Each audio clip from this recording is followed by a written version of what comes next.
Absorption होता है, ठीक है। लार्ज इंटेस्टाइन में क्या होता है, सिर्फ एब्जॉर्प्शन होता है, ठीक है। किसका एब्जॉर्प्शन होता है, वाटर का एब्जॉर्प्शन होता है। और जो न्यूट्रिशन सभी विटामिन मिनरल्स आयंस हमारे इसमें वाटर के साथ साथ हमारा इलेक्ट्रोलाइट का भी एब्जॉर्प्शन होता है, ठीक है। इलेक्ट्रोलाइट्स, ठीक है, जो आयंस होते हैं जैसे सोडियम पोटेशियम मैग्नीशियम, ये सब आयंस हमारे बॉडी में पाए जाते हैं। इन सब का एब्जॉर्प्शन भी क्या होता है, वाटर के साथ ही होता है, लेकिन किसमें होता है, लार्ज इंटेस्टाइन में होता है, ठीक है। बात समझ में आई कि नहीं, इलेक्ट्रोलाइट्स, बात समझ में आ रहा है, ठीक है। जो है इन सब का एब्जॉर्प्शन किसमें होता है, लार्ज इंटेस्टाइन, ना कि स्मॉल इंटेस्टाइन में होता है, ठीक है। और जो कंपोनेंट्स हमारे स्मॉल इंटेस्टाइन में नहीं एब्जॉर्ब हो पाते हैं उनका भी कभी कभी इसमें एब्जॉर्प्शन हो जाता है। जैसे देखिए ना, कुछ विटामिन हमारे होते हैं जो जैसे विटामिन के भी अगर वहाँ पे नहीं एब्जॉर्ब हो पाए तो आके यहाँ पे एब्जॉर्ब हो जाते हैं। और हमारे विटामिन B12 ये भी आके हमारे यहाँ पे एब्जॉर्ब हो जाते हैं। मीन्स कि यहाँ पे कोई भी डाइजेशन नहीं होता है। डाइजेशन हमारे कहाँ पे कंप्लीट हो जाता है, स्मॉल इंटेस्टाइन में कंप्लीट हो जाता है डाइजेशन, ठीक है। यहाँ पे क्या होता है, सिर्फ और सिर्फ एब्जॉर्प्शन होता है। हालांकि एब्जॉर्प्शन हमारे लार्ज इंटेस्टाइन से शुरू हो जाता है, लेकिन यहाँ पे सिर्फ हमारे वाटर्स और हमारे जो इलेक्ट्रोलाइट्स होते हैं उसका एब्जॉर्प्शन होता है। देखते हैं, the large intestine is the final part of the digestive system. Large intestine हमारे डाइजेस्टिव सिस्टम का सबसे फाइनल पार्ट होती है। अब आप कहेंगे कि एनस और रेक्टम क्या है, ठीक है। एनस और रेक्टम क्या है, एनस जो होता है, रेक्टम ए इसी से जुड़ा होता है, ठीक है। और वहाँ पे कोई भी एब्जॉर्प्शन नहीं होता है, वहाँ पे कोई भी डाइजेशन नहीं होता है। एक क्या होता है, जो रेक्टम होता है वो जो खाना, जो फूड होता है, जो वेस्ट प्रोडक्ट होता है उसको स्टोर करने का काम करता है, ठीक है। करिश्मा यार, दांत क्यों फाड़ती हो तुम हमेशा, हाँ? हम तीनों का चिपका दीजिए। बात समझ में आई, फिर से देखते हैं। The large intestine is the final part of the digestive system, ठीक है। It is about 1.5 meter long and consists of the colon है, अच्छा अभी बन गया colon, ठीक है। ये हमारा जो लार्ज इंटेस्टाइन होता है हमारे डाइजेस्टिव सिस्टम का सबसे लास्ट वाला भाग होता है। इसके बाद कोई भी डाइजेशन नहीं होता है, ठीक है। वहाँ पे हमने एक चीज आपको बताना भूल गया था कि हमारे जो माउथ से जो भोजन जाता है वो किस फॉर्म में जाता है, बोलस के फॉर्म में जाता है। कहाँ पे, स्टमक में, ठीक है। स्टमक के बाद जो भोजन निकलता है कहाँ पे जाता है, स्मॉल इंटेस्टाइन में जाता है ना। स्मॉल इंटेस्टाइन में वो किस फॉर्म में जाता है, काइन के ना, काइन के फॉर्म में जाता है। स्मॉल इंटेस्टाइन से जो भोजन हमारे लार्ज इंटेस्टाइन में जाता है वो किस फॉर्म में जाता है, काइन के फॉर्म में जाता है, ठीक है। अब भोजन हमारा लार्ज इंटेस्टाइन में आ रहा है, भोजन नहीं, जो क्या बने हमारे जो काइन है, काइन को कन्वर्ट कर देता है हमारा स्मॉल इंटेस्टाइन किसमें, काइन में। ये जो काइन है वो हमारे नहीं, जो भी कंपोनेंट्स होता है वो हमारे लार्ज इंटेस्टाइन में किस फॉर्म में आता है, काइन के फॉर्म में आता है, ठीक है। किसके फॉर्म में आता है, काइन के फॉर्म में आता है। ये जो हमारी लार्ज इंटेस्टाइन होती है ये सबसे मतलब सबसे लार्ज, ये जाए डॉक्टर ना, लार्ज इंटेस्टाइन फाइनल पार्ट होती है डाइजेस्टिव सिस्टम का, ठीक है। यह 1.5 मीटर लंबी होती है, ठीक है, 1.5 मीटर लंबी होती है, ठीक है। ये हमारे 4 कॉलम से कंसिस्ट होते हैं, 4 कॉलम, ठीक है।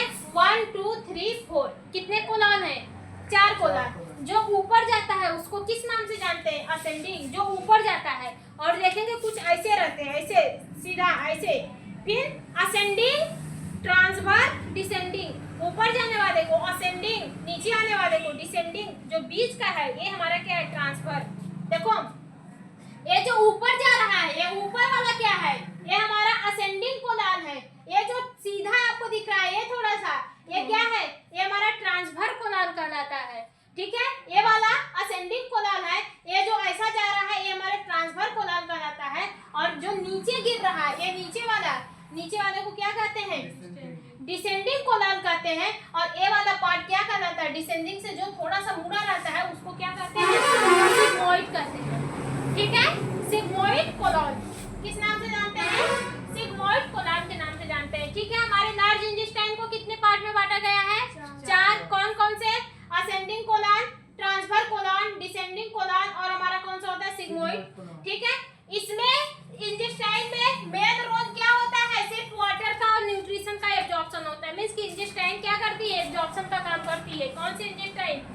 लार्ज इंटेस्टाइन, ठीक है। जितने हमारे इलेक्ट्रोलाइट्स होते हैं और हमारा जो वाटर होता है सब कहाँ पे एब्जॉर्ब होते हैं, लार्ज इंटेस्टाइन में ही होते हैं, ठीक है। अब देखिए ये absorption of the water and electrolyte, large intestine में क्या होता है, वाटर और इलेक्ट्रोलाइट का एब्जॉर्प्शन हो जाता है। कैसे होता है, the chyme coming from the small intestine. अब हमारी जो स्मॉल इंटेस्टाइन है वो काइन में से सारे कंपोनेंट्स को अपने अंदर खींच ली, बचा क्या, वेस्ट प्रोडक्ट, ठीक है। लेकिन उस वेस्ट प्रोडक्ट में अभी क्या बचा है, हमारे वाटर बचे हैं और इलेक्ट्रोलाइट्स बचे हैं, मैग्नीशियम, सोडियम, पोटेशियम, ये सब तो बचे हैं, वाटर और इलेक्ट्रोलाइट्स बचे हैं। वो क्या कर रहे हैं, वो उस काइन के साथ आते हैं हमारे लार्ज इंटेस्टाइन में, ठीक है। वही बोल रहा है the chyme coming from the small intestine, जो काइम आ रहा है, काइम में सिर्फ क्या रहेगा, वाटर और इलेक्ट्रोलाइट्स के सिवाय कुछ भी नहीं होगा, थोड़ा बहुत जो रहेगा विटामिन कंसंट्रेशन बहुत कम रहेगा, ठीक है। एक्चुअली में इसमें सबसे ज्यादा एब्जॉर्प्शन सिर्फ वाटर का होता है और जो आयंस होते हैं, इलेक्ट्रोलाइट्स होते हैं, उसका होता है, ठीक है। अब देखिए द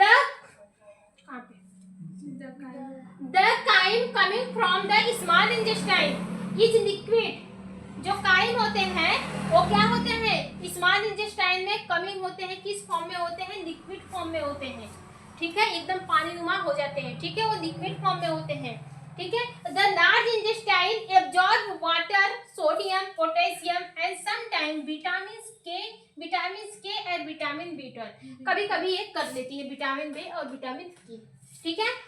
जो हमारी लार्ज इंटेस्टाइन होती है वह अपने अंदर वाटर को एब्जॉर्ब कर लेती है, इलेक्ट्रोलाइट को एब्जॉर्ब कर लेती है, जैसे कि हमारा सोडियम, पोटेशियम एंड विटामिन हो गया, ठीक है, इलेक्ट्रोलाइट्स को एब्जॉर्ब कर लेती है। और ये हमारा जो लिक्विड होता है या फिर जो काइन होता है, काइन के अंदर से जब लिक्विड को एब्जॉर्ब कर लेती है तो उस काइन को कन्वर्ट कर देती है किसमें, सेमी सॉलिड में। किसमें कन्वर्ट कर देती है, सेमी सॉलिड फीसेस में कन्वर्ट कर देती है, सेमी सॉलिड फीसेस। ये क्या है, ये एक टाइप का बेस्ट प्रोडक्ट है, क्या है, बेस्ट प्रोडक्ट है। अब देखो, अब यही में आता है डायरिया का नाम सुने हो, डायरिया, डायरिया में क्या होता है, लूज मोशन बहुत तेज होता है। क्यों होता है, क्योंकि उसमें वाटर का एब्जॉर्प्शन नहीं होता है। और डायरिया में क्या होता है कि बॉटल भी चढ़ता है, जब ज्यादा डायरिया हो जाता है हम लोग क्या करते हैं, बॉटल चढ़ाते हैं, इलेक्ट्रॉन देते हैं, ठीक है, ग्लूकोन-डी देते हैं। क्यों, ग्लूकोन-डी में भी हमारे क्या पाए जाते हैं, इलेक्ट्रोलाइट पाए जाते हैं, इलेक्ट्रॉन में भी क्या पाए जाते हैं, इलेक्ट्रोलाइट पाए जाते हैं। जो डायरिया होता है, डायरिया होता कैसा है, कैसे होता है डायरिया, देखो ये जो हमारी जो लार्ज इंटेस्टाइन होती है, लार्ज इंटेस्टाइन में क्या होता है, वाटर का एब्जॉर्प्शन रुक जाता है, लार्ज इंटेस्टाइन वाटर को एब्जॉर्ब ही नहीं करती है। अब जब वाटर को नहीं एब्जॉर्ब करेगी तो उसके साथ साथ जो हमारे इलेक्ट्रोलाइट है वो भी नहीं एब्जॉर्ब होंगे, इलेक्ट्रोलाइट भी नहीं एब्जॉर्ब होता है। इसलिए डायरिया में क्या होता है कि हमारा दोनों लॉस होता है, ठीक है भाई, एब्जॉर्ब नहीं होगा तो हमारा रेक्टम में आकर भरेगा, जब रेक्टम में भरेगा तो बाहर उसको निकालना ही है, ठीक है। बस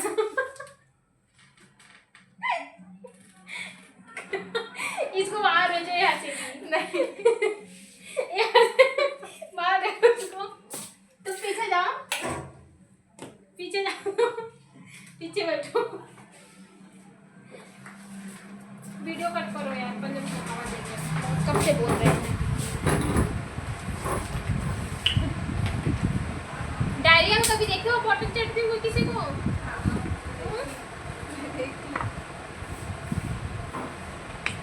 किसी को चढ़ा है बॉटल, जब डायरिया सब किसी को होता है ना, तो डॉक्टर आपको सजेस्ट करता है बॉटल चढ़वाइए। जो बॉटल चढ़ाते हैं वो क्या रहता है, वो NS रहता है, NS रहता है, ठीक है, DNS रहता है, NS DNS, उसमें क्या पाया जाता है, हाँ, उसमें इलेक्ट्रोलाइट पाया जाता है, ठीक है, सोडियम भी पाया जाता है, नमक के साथ साथ और भी कुछ होता है, सोडियम होता है ना, सोडियम क्या होती है, सोडियम होता है, क्लोराइड होता है, उसमें और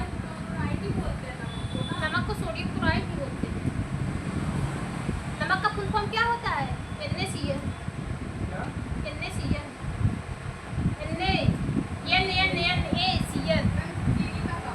हाँ, चीनी का, शुगर का है CH3O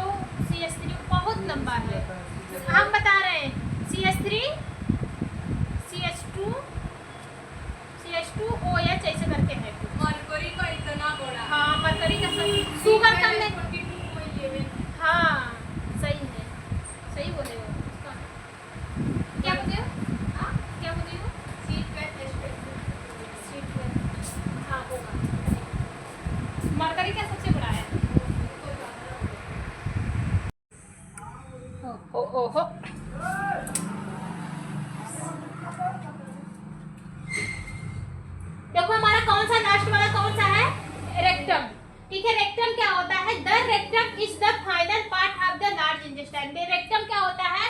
ये लार्ज इंटेस्टाइन का सबसे फाइनल पार्ट होता है, located after the sigmoid colon and the before the anus. ये क्या होता है? ये हमारा कौन सा कॉलम है? ये लास्ट वाला, ये सिग्मोइड कोलन है, ठीक है। और ये हमारा क्या है? ये नीचे वाला है, ये एनस है। इसके बीच में लोकेटेड रखता है, मतलब कि एनस के पहले और सिग्मोइड कोलन के बाद, ठीक है, बीच का पार्ट होता है। इसका फंक्शन क्या होता है? ये अपने अंदर फीटस को स्टोर करके रखता है, ठीक है। अब देखो एनस, पाइल्स का नाम सुने हो? पाइल्स बाबा सिर, डांट खाए उसी की वजह से। बाबा सिर कौन डांट? बुढ़ाऊ बाबा जी दादाजी नहीं बोले पाए जानते हो तो हम बोले नहीं। बाबा सिर को बोलते हैं, बाबा सिर को पाइल्स बोलते हैं, ठीक है। The anus is the terminate opening. Anus क्या होता है? ये एक टाइप का ओपनिंग होता है, ठीक है। यहीं पे पाइल्स होता है, यहीं पे। क्यों होता है? क्योंकि यहाँ की जो मांसपेशियां होती हैं वो बढ़ जाती हैं। यहाँ की मांसपेशियां क्या होती हैं?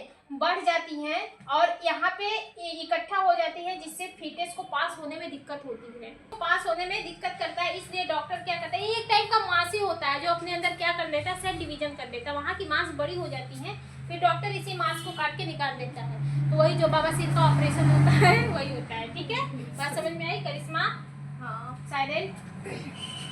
आप द डाइजेस्टिव सिस्टम, इसको पता चल गया ना, ओपनिंग होता है। It is the exist point through the features is removal. इसी के थ्रू क्या होता है? बॉडी के जो फीचर्स होते हैं वो रिमूव हो जाते हैं, ठीक है। बात समझ में आई? डाइजेशन आपका यहाँ पे कंप्लीट होता है। एक बार समरी देख लेते हैं डाइजेशन का। क्या देख लेते हैं? समरी। यही बता रहे हैं, पूरा डाइजेशन इसी में है। जितना हम पढ़े सब इसमें बताएंगे। माउथ है, माउथ में क्या पाया जाता है? पहले हमारे डाइजेस्टिव सिस्टम का पहले कौन सा ऑर्गन आता है? माउथ आता है। माउथ में क्या पाया जाता है? टीथ और सलाइवा और टंग्स। टंग्स भी क्या करते हैं? भोजन को मूव करती हैं, भोजन को हिलाना मूव करती है। इसके बाद टंग्स जो होती है भोजन के टेस्ट को पहचानती है। उसके ऊपर 4 टेस्टिस लगी होती है, 4 टेस्टिस लगी होती है। वो क्या करते हैं? भोजन को टेस्ट करने में मदद करते हैं। माउथ एक होल टाइप का कैविटी होता है, इसके अंदर आप भोजन को देते हैं। टीथ क्या करता है? भोजन को स्मॉल पार्टिकल में कन्वर्ट करता है, स्मॉल पार्टिकल्स में कन्वर्ट करता है, ठीक है, मीन्स के छोटे छोटे पार्ट में करता है। दांत हमारे 4 प्रकार के होते हैं, ठीक है। अब क्या क्या होते हैं बताए थे हमने। दांतों के थ्रू क्या होता है? भोजन हमारा कटता है, पीसता है और घिसता है, फाड़ता भी है, ठीक है। बात समझ में आई? माउथ का समझ में आया? फिर इसके बाद भोजन हमारा माउथ में जो भोजन रहता है उसके वहां से सलाइवा का सिक्रीशन होता है। सलाइवा क्या करती है? माउथ में भोजन को एक विस्कस नेचर का बनाती है, एक लुब्रिकेंट कर देती है, ठीक है, ताकि वो फिसलते हुए हमारे कहाँ से जाए? ईसोफेगस से पास हो जाए, ठीक है। बात समझ में आई?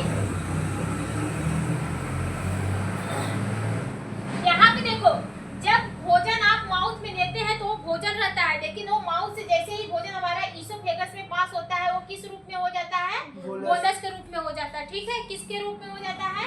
बोलस के रूप में हो जाता है। और माउथ से ही डाइजेशन शुरू हो जाता है। माउथ में किसका डाइजेशन होता है? स्टार्च का डाइजेशन हो जाता है, ठीक है। फिर ईसोफेगस में किसी भी टाइप का कोई डाइजेशन नहीं होता है। ईसोफेगस से सिर्फ हमारे भोजन पास आउट होते हैं। कहाँ पे आते हैं? स्टमक में आते हैं। तो जो भोजन स्टमक में आता है वो किस फॉर्म में होता है? वो बोलस के फॉर्म में होता है। किस फॉर्म में होता है? बोलस के फॉर्म में होता है, ठीक है। स्टमक में हमारे एसियल प्रेजेंस होते हैं। एसियल ही क्या करते हैं? भोजन को डाइजेस्ट करने में मदद करते हैं। और जितने भी कीटाणु जो हमारी सलाइवा नहीं मार पाती है, जो हमारी सलाइवा कीटाणु को नहीं मार पाती, उस कीटाणु को क्या करता है? एसियल खत्म करता है पूरी तरह से, ठीक है। और भोजन इसी स्टमक में 2 टाइप के क्या नहीं करते? एंजाइम नहीं करते हैं। एक आपका होता है कौन सा? एक आपका रेनिन होता है, एक आपका होता है पेप्सिन, यही होता है ना। रेनिन क्या करता है? दूध को दही में बनाता है, दूध को दही में बनाने में मदद करता है। और पेप्सिन क्या करता है? प्रोटीन का पाचन करता है। प्रोटीन को क्या करता है? पेप्टोन में कन्वर्ट कर देता है। प्रोटीन को कहाँ पे? पेप्टोन में कन्वर्ट कर देता है, ठीक है। फिर इसके बाद इस जो भोजन होता है, जो बोलस हमारे स्टमक में आते हैं, हमारा स्टमक उस भोजन को काइन में बदल देता है। किस में बदल देता है? काइन में बदल देता है। काइन में जब वही काइन जब हमारे स्मॉल इंटेस्टाइन में आती है तो उससे आने से पहले इंटेस्टाइन का कहना है हम उसी भोजन का डाइजेशन करेंगे जो भोजन बेसिक नेचर का रहेगा। और इसी में क्या होता है तब स्टमक से स्मॉल इंटेस्टाइन में आने से पहले यहाँ पे दो आपको ग्लैंड दिखेगी, एक आपको पैंक्रियाटिक ग्लैंड दिखेगी, एक आपको लीवर दिखेगा। लीवर अपने अंदर से बाइल एसिड का सिक्रीशन करता है जो भोजन को बेसिक नेचर का बनाता है और जो हमारे इमल्सिफाइड फैट रहते हैं उसका डाइजेशन करने में मदद करता है। जो पैंक्रियाज होता है वो अपने अंदर से कंप्लीट डाइजेस्टिव एंजाइम को सिक्रीट करता है, कंप्लीट डाइजेस्टिव एंजाइम को सिक्रीट करता है जो भोजन को पूरी तरह से डाइजेस्ट करने में मदद करते हैं। स्मॉल इंटेस्टाइन में भोजन पूरी तरह से डाइजेस्ट हो जाता है। स्मॉल इंटेस्टाइन में एक हार्मोन्स का एक एंजाइम का सिक्रीशन होता है। वो एंजाइम कौन सी होती है? हार्मोन्स तो ड्यूडेनम में सिक्रीट होता है। ड्यूडेनम में दो टाइप के हार्मोन सिक्रीट होते हैं। एक क्या करेगा, एक लीवर को एक्टिवेट करेगा, एक आपके पैंक्रियाज को एक्टिवेट करेगा।